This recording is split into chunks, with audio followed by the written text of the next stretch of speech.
Welcome back, everybody. Santa Fe Fashion Week, Fashion Behind the Curtain podcast. I'm really excited to have Janice on the line. Janice, can you tell us a little bit about yourself? Hi, everybody. How are you doing? My name is Janice Griffin, aka JunkDredz, and I am a resident of El Paso, Texas, as well as fashion designer, creative director, multi published African American children's book writer, and the list goes on. Just a Renaissance woman loving life. It's so cool. I find so many creatives really just dabble in so many different realms, which is really cool. So I forget, did we connect on TikTok or maybe you referred to me? I'm trying to remember how we connected.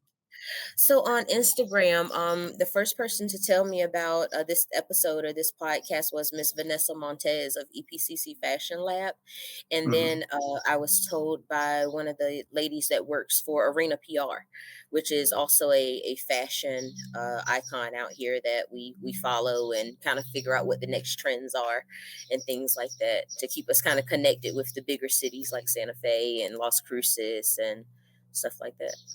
Oh, it's cool. I appreciate that. Yeah, they both were wonderful guests. So can you tell us a little bit about your journey into fashion? Yes. So I feel that I've always been creative since 15 years old. That's when I first started really being involved with fashion just for myself, how I decided to go to school and what I decided to wear. And I didn't really mind being kind of like the oddball out. My mom didn't too much appreciate it, certain things that I decided to wear. I remember one time I had this shirt that said runs with scissors, and I bandaged up my hand and like part of my neck and stuff. I mean, I just had a whole bandage situation going on to look like I had Mm. actually hurt myself. And she was so terrified that, people were going to take it too far or think something was actually wrong with me. But, I've just always been into eccentric fashion since then. But as the story has it, I graduated high school and went on to college. Looked for a full ride scholarship to get me through my undergraduate degree, and fashion art was not one of them. I had to take a practical major, so civil engineering, some type of science, biology, something like that for the military, because I was joining the Air Force. And I decided on human psychology. So I took human psychology. I loved it. Got really great grades. Graduated cum laude. Commissioned into the United States Air Force as a nuclear weapons officer. I mean, just totally strayed from this fashion art girl. I mean, Mhm. totally just left field. And when I tell people my story, a lot of times they're like, "Wait, what? What just happened here?" We went from art and fashion to you were a nuclear weapons officer in the Air Force, and it's like, yeah, top secret clearance. Just really ironic how far life can take you off the path that you thought you would be on, but how if it's genuinely meant for you, you always return. So anyway, back to Air Force, did my time there to pay off my scholarship basically. Then from there, hopped on the railroad as a conductor engineer for BNSF Railroad. And Wow. I enjoyed working on trains so much that I thought I would be there forever. I was one of the only, and maybe one of the first African American women on the railroad in North Dakota. And this was 2014, about 2014. And I'll never forget it. I walked in there and it was all these guys of, different heights and, seniorities and things. And they all looked at me like, wait, what are you doing here? And Mhm. I was a bad girl. I mean, I knew my stuff, and that's just always how I was. I was always in kind of like quote unquote big boy jobs. But I just always had a hack for fashion and art and painting and music, and those things is what kind of like kept me centered and kept me sane really while I was in these other positions. But yeah. Anyway, No, legend has it. My dad passed in 20. Sorry, what were you gonna say? no, I was gonna say it's interesting how we all kind of circle back to our passions. That you're always into art and fashion, and that's kind of similar in high school and college. I studied photography, and I want to be a photographer. This back in the '80s, but maybe it wasn't realistic, so I had to get like a real job. And here I am, 20 years later, following my Yeah, passion. So a that's really real job, right? That's how I amazing. felt. It was like, and it's so disrespectful to me now because it's like now that we're doing this as our real job, it's like at one point I did not think that I was going to be able to sustain myself off of art. or off of fashion alone. It was always those other people that made that work. It could never be me. I never would have enough credentials, or I'd never have enough money to get started, or whatever it was. And like I was saying, I lost my dad in 2018 to the contamination at Camp Lejeune Marine Corps Base in Wow. our hometown of North Carolina. He was one of those cases, and my mom is in the lawsuit. We're still waiting. Uh, it's pretty tragic because I know my dad is just one of the thousands that have probably been affected from it. But we ended up wanting to find somewhere else to go, because it was just kind of like, we don't want to stay here anymore. We don't have this unit like we felt like we were going to have when my dad passed away, and we just wanted a fresh start. So I went looking, where should we go? I looked at Florida, I looked at Houston, Dallas, San Antonio. I looked California, of course. God bless all those people out there that lost, in that scene recently. But I looked at all the major cities, and I think I looked at Santa Fe and I looked at Albuquerque, and then it showed me one home in El Paso. It was a stucco flat home, but Mhm. it was really nice looking. It was pretty nice square footage for it to be a flat, an open floor Mhm. plan. And I was Mhm. like, whoa! I saw the price, and I'm like, less than $300,000. Now, mind you, I'm coming from the coast of North Carolina, where $300,000 is, a two-bedroom, just Right. about, because it's right on the the ocean. But I was like, "What do you think about this place, Mom?" And she was like, I don't know, why Texas is so far, North Carolina all the way to Texas. But I was like, it's a fresh start. We can do it. And she stepped out on faith with me. My husband came with me. I had a 6-month-old at the time, which is now 4. Mhm. And we've been out here ever since. And I teamed up with Mr. Joseph Snell with the Queen Has Spoken Entertainment, which was then modeling agency. And I've created the El Paso Strong Fashion Show.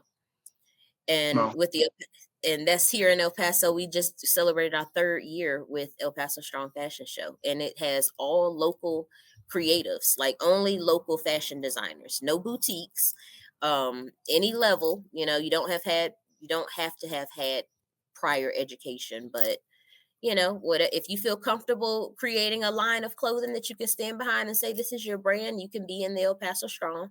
And it really, I feel like, brought so many creatives together, because they didn't feel like um it was obtainable. I'll say that it was obtainable.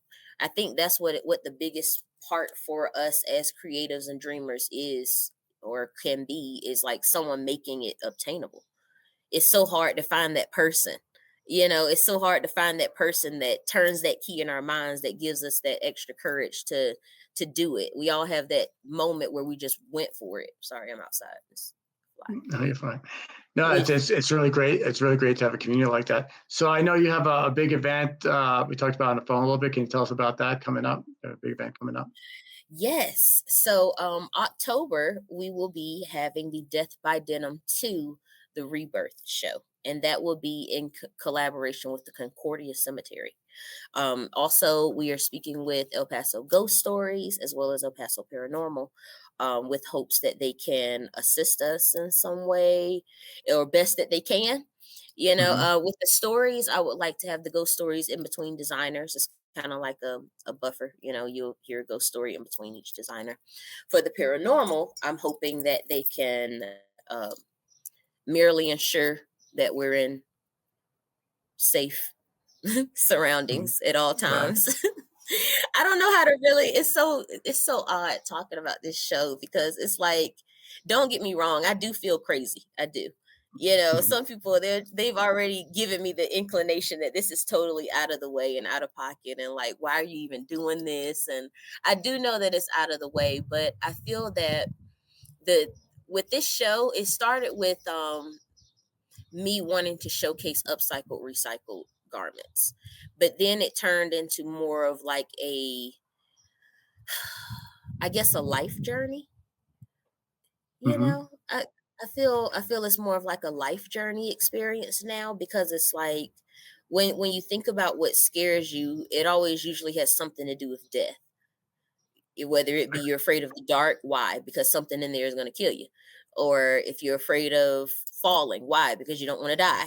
It's always death at the end. And I think being here in El Paso and in the predominantly Mexican and Hispanic culture, the way that they've celebrated death is unlike I've ever seen before. From the coast, I was not privy to this culture like that. And death was still a very scary and depressing and sad thing. I'm from more of the South, where we mourn death, man. We fall apart. We don't, and even though we're predominantly still Christian based religion, we go to our high for assistance in that. But I've never seen it where in this culture it's almost like it's a party.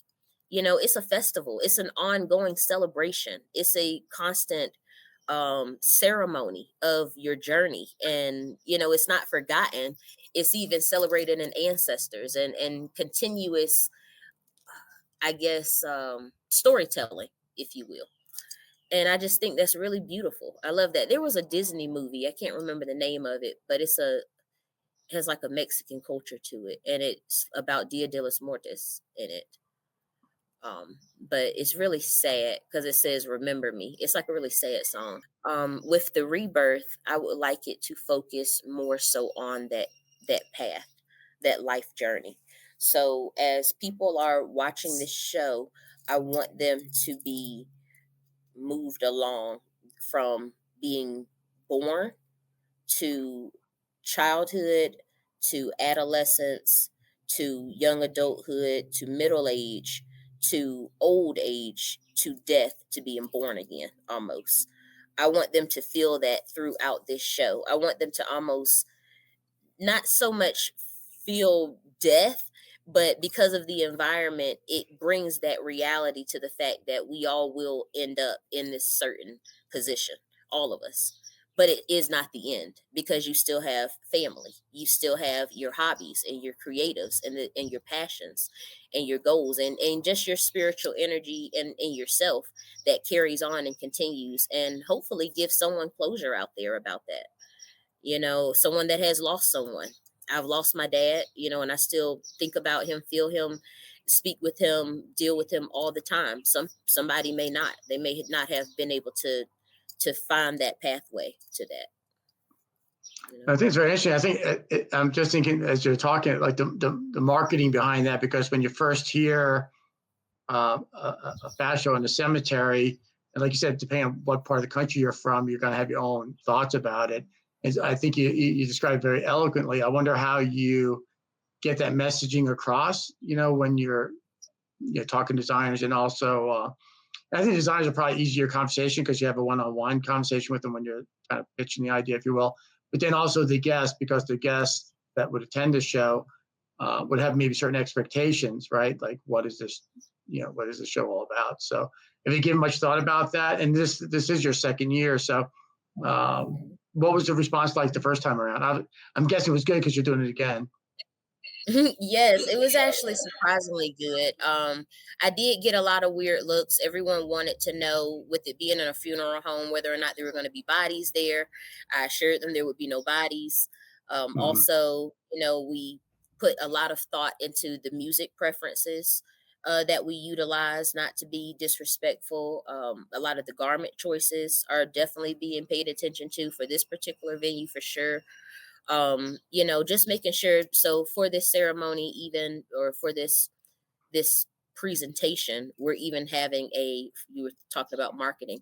So the first campaign that I would like to conduct, and because this is a spoiler because it's a podcast anyway, Mm-hmm. I have actually taken it upon myself to find shaman, priest, and I guess you would say, pastors, lack of better terms, Mm-hmm. for each section of the cemetery. There is a Chinese section, and I'm saying specifically from the map. It's called the Chinese section. It's called the Black section. There's the Catholic section, the Jewish section, the um, the Buffalo Soldiers, which is still technically part of the Black section, and then I believe there's one more.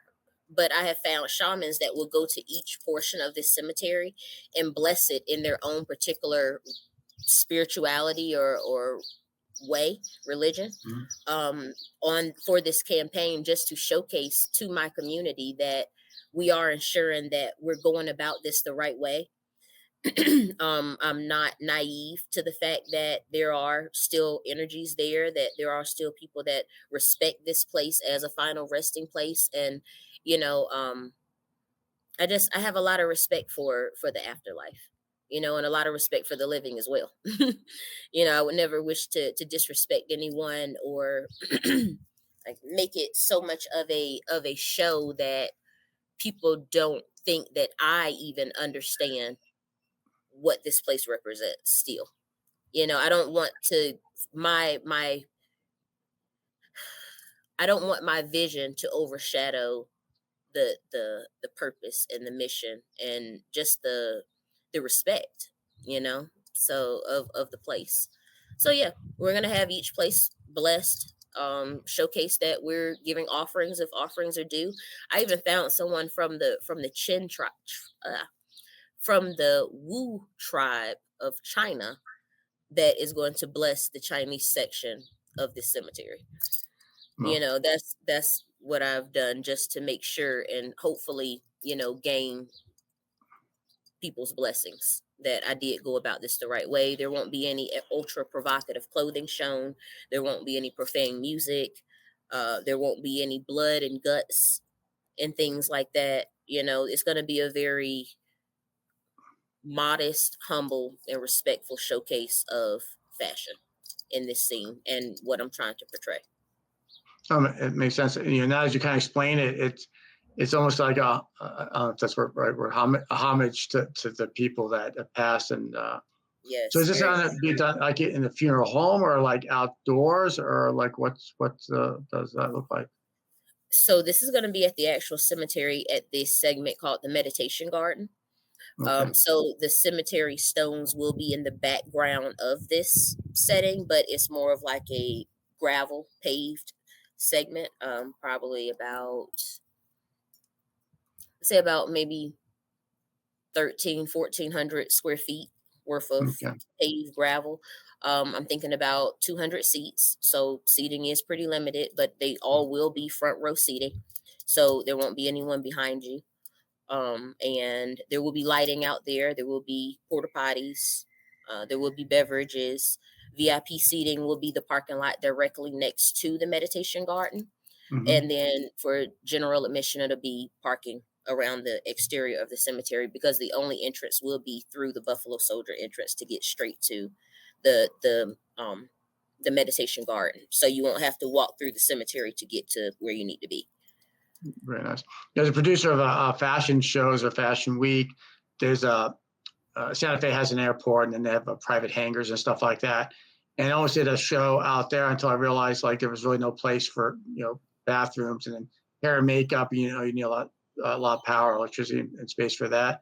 So I'm guessing you have that all figured out as far as hair and makeup and stuff like that. A space for them, the models to get ready. Yes, so we're gonna have tents out there. We have the large tents that we have out there. We have about 30 models. They usually fit in there pretty good. We have them arrive earlier for hair and makeup, if that's the ones that have been chosen for that, or those are that are getting that. We do have generators on deck, and we do plan to get that stuff prepared before it gets, later on in the day, because the show will be from 5 to 8. So because this is in October, by 5 o'clock it's going to be about sunset. By eight Right. o'clock we're going to be in the dark. Okay. So And it's going to be really is it spooky. yeah, is the climate pretty nice there in October in El Paso? Yes, it is. I can tell you're asking all these questions because you plan to come, right? Yeah, yeah, it's definitely, yeah. It's just I really, and we talked on the phone because Santa Fe Fashion Week. I think you're planning it before. What time have you locked down the date yet? In October? Yes, October 10th for sure. Okay, cool. Yes, Cool. So hopefully I could October catch 10th for sure. catch part of that. So what's the Yes. process for designers? How many designers are you looking to book? Or you already have all your designers and sponsors lined up? Well, we have all of our designers lined up, and all of our models, our photographers, makeup. We still have to get the porta potties locked on, of course, Hmm. but we have the tents, the generators, the music, the DJ. Really, we're still accepting sponsors And we haven't even begun taking sponsors or ticket sales yet. I've literally just put out the news, hey, looking for models, designers, and it's already like, so I'm like, okay, wait a minute. I love when things get rolling. I love when things move positively, and I just feel like I'm in the right place at the right time and doing the right thing. I love that, but I also have to like kind of pull the rein on the leash of the thing so that I don't, get dragged by it either. No, I have a lot of respect for you taking on such a big event like that, because there's a lot of moving parts. Do you have a kind of a team helping you through this? Yes, I do. I have my nonprofit organization, the El Paso Black Arts Association. They're angels in disguise. Well, they're not even in disguise; they're just angels. Mhm. But they help me with volunteer, and so ensuring that people know where to park, that people get where they need to be for seating. I will be providing rose water as well as holy water at the entrance of the getting seated for those that practice Santeria or hoodoo, voodoo, anything like that. I've, I've really tried to do as much research as I could to ensure that people feel safe, because in some of these religions or spiritualities, to enter a graveyard, they want to feel protected and ensure that they're not taking anyone home, so that's something that they would like to have. I just hope that, again, taking it back to the marketing, I think the marketing is going to come from the community seeing the amount of effort that I have put in to having this event here in the most respectful way possible. Many people would not. Well, I can't say many people would not, but many people wouldn't probably have a show in the funeral home in the first place. But if they were, I don't know if they would go to that extent to consider all of those things. I would hope that they would. No, I think doing things like just a podcast. I think if you create little TikTok videos and even maybe document the journey, and just keep telling the story so people kind of get it, because no, I think it's very cool. And I definitely hope to make it down there. I need to get to El Paso anyway. So I think that'd be a really cool thing. So what I'll do is I'll put a link in the description so people can reach out to you if they want tickets or sponsorship, or if you still have some designer spots. So again, thank you so much for being on our podcast. I want to have you back on again. I just wanted this one to be kind of focused on your upcoming event, because it is so different, that I've never heard or seen anything like this, but I can see you getting a lot of thoughts. So going into it, I didn't really know what to think, honestly, but no, I'm really proud of you, and keep up the great work. And as I always say, if you work in the fashion industry, you'd like to be a guest on Santa Fe Fashion Behind the Curtain podcast, please reach out. I'd love to have you on as a guest. Thanks again so much for being a guest on our podcast. Thank you, sir. And also, hey, if you want to plug me in with your Meow Wolf, that would be great. Yeah, I'll make some calls. I know Meow Wolf's in like Vegas, down Colorado, and stuff like that. So I'll see what I can make happen. So Love thanks to have again. a show with Meow Wolf. Thank you so much. Thank you, Mr. Stephen. You're welcome.